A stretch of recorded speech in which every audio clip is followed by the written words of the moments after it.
a informação.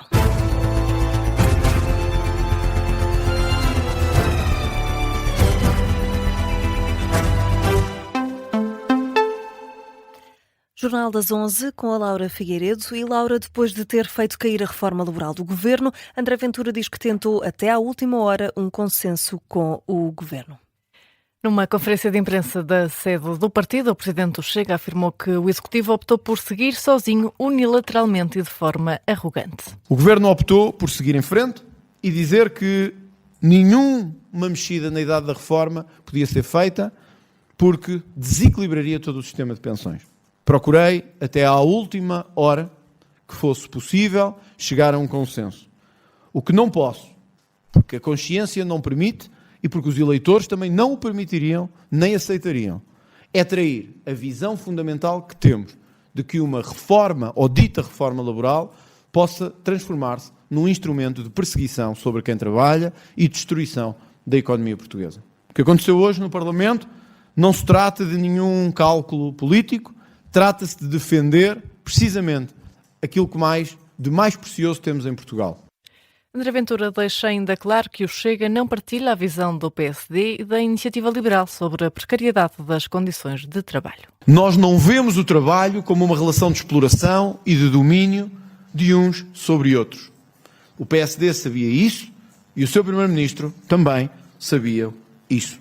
Foi neste pressuposto de visão, repito, de que não partilhamos a visão do PSD e da Iniciativa Liberal, de que se deve descartar completamente quem trabalha, sobretudo os mais fracos e os que ganham menos, que aceitámos, mesmo assim, por ser a única via possível, encetar um processo complexo de trabalho e de negociação, que culminou, aliás, numa proposta de 47 páginas de alteração ao texto legal.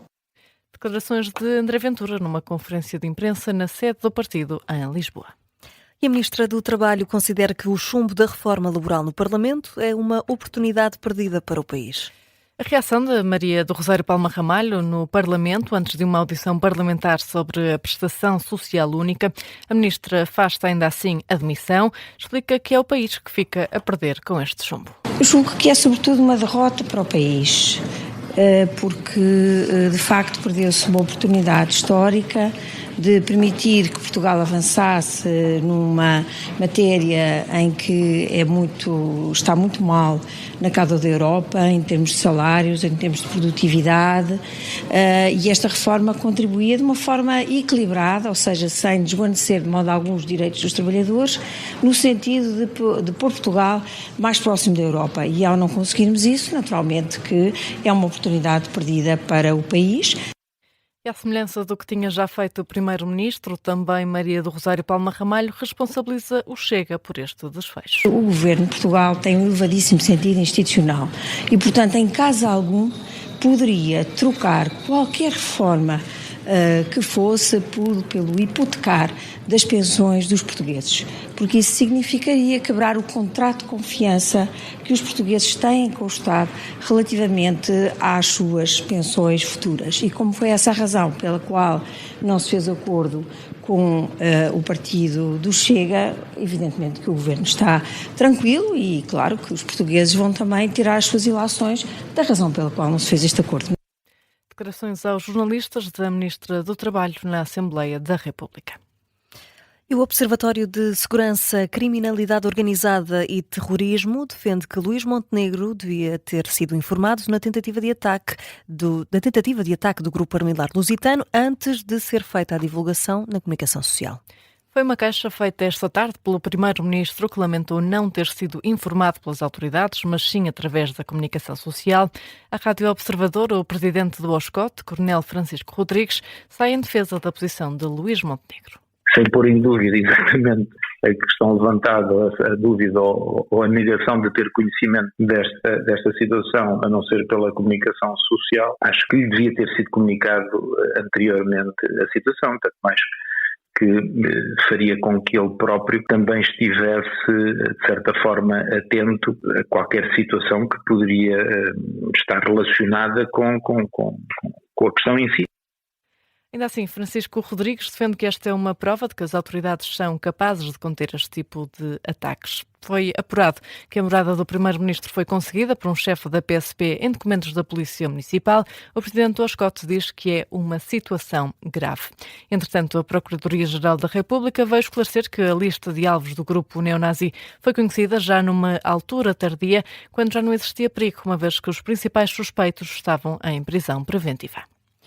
Também em prisão preventiva vai ficar a mulher suspeita de matar a enteada de 8 anos em Valpaços. A madrasta da criança foi ouvida no Tribunal de Vila Pouca de Aguiar. A mulher foi detida ontem depois de, durante a madrugada, ter confessado o crime e ter indicado aos polícias o local onde deixou o corpo da menina de 8 anos. A arguida está fortemente indiciada pelo crime de homicídio qualificado.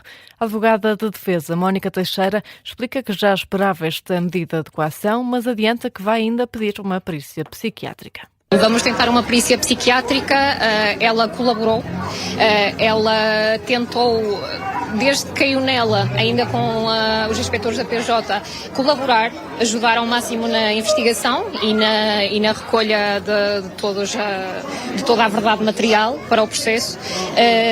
Hoje sim, também falou, em sede de primeiro interrogatório, confessou muitos dos factos que estavam neste processo e, portanto, mostrou muito arrependimento. Mónica Teixeira, advogada da defesa da mulher que fica em prisão preventiva, em declarações aos jornalistas no final da audiência no Tribunal de Vila Pouca de Aguiar. A saída da arguida ficou também marcada por momentos de tensão, com alguns populares a tentarem agredir a mulher suspeita de matar a criança de 8 anos.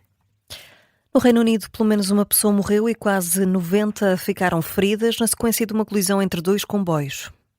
De acordo com as autoridades britânicas, 88 pessoas ficaram feridas, 11 em estado muito grave e 22 com ferimentos graves. Nas operações de resgate estiveram 5 helicópteros de emergência, bem como mais de 30 veículos. A linha East Midlands foi cortada na sequência do acidente que aconteceu às 5:15 da tarde, junto à estação de Bedford. O acidente terá acontecido quando um comboio que seguia de Corby para Londres embateu na traseira de outro proveniente de Nottingham. O primeiro-ministro britânico, entretanto, já reagiu. Na rede social X, Keir Starmer expressa condolências à família da pessoa que morreu e agradece também aos serviços de emergência pela resposta rápida ao trágico incidente. Olhamos ainda para o Mundial de Futebol, porque esta hora já começou o jogo entre Escócia e Marrocos. A seleção escocesa venceu o Haiti por 1-0 na primeira jornada e sabe que um novo triunfo garante a qualificação no Grupo C. Já os marroquinos empataram frente ao Brasil no primeiro jogo, procuram agora a vitória. As contas da segunda jornada do Grupo C ficam fechadas a partir de 1:30 da manhã, altura em que Brasil e Haiti vão a jogo. Por agora, Escócia e Marrocos jogam em solo norte-americano, já com um golo de Marrocos. É um jogo que vai ser acompanhado pelo jornalista Martim Madeira, com atualizações de meia hora, aqui nos espaços informativos da Rádio Observador. Antes disso, agora vamos às notícias de âmbito local. Começamos em Famalicão. A Unidade de Saúde Familiar de São Miguel do Anjo está já a funcionar desde maio. Vai ser oficialmente inaugurada na próxima terça-feira pela Ministra da Saúde. A unidade teve um custo total de 2 milhões de euros. Grande parte foi financiado pelo PRR. O hospital vai poder receber mais de 12 mil utentes. O Rock in Rio Lisboa começa amanhã, acontece este fim de semana e também no próximo. O PSP vai reforçar a segurança e avisa também que o trânsito vai estar condicionado. Recomenda, por isso, o uso de transportes públicos e deslocações feitas com antecedência. O metro vai reforçar o funcionamento das linhas verde e vermelha até às 2:30 da manhã. Durante os 2 fins de semana são esperados cerca de 100 mil visitantes. O recinto abre a partir da 1 da tarde, fecha às 2 da manhã, com exceção do dia 27, em que vai fechar às 3.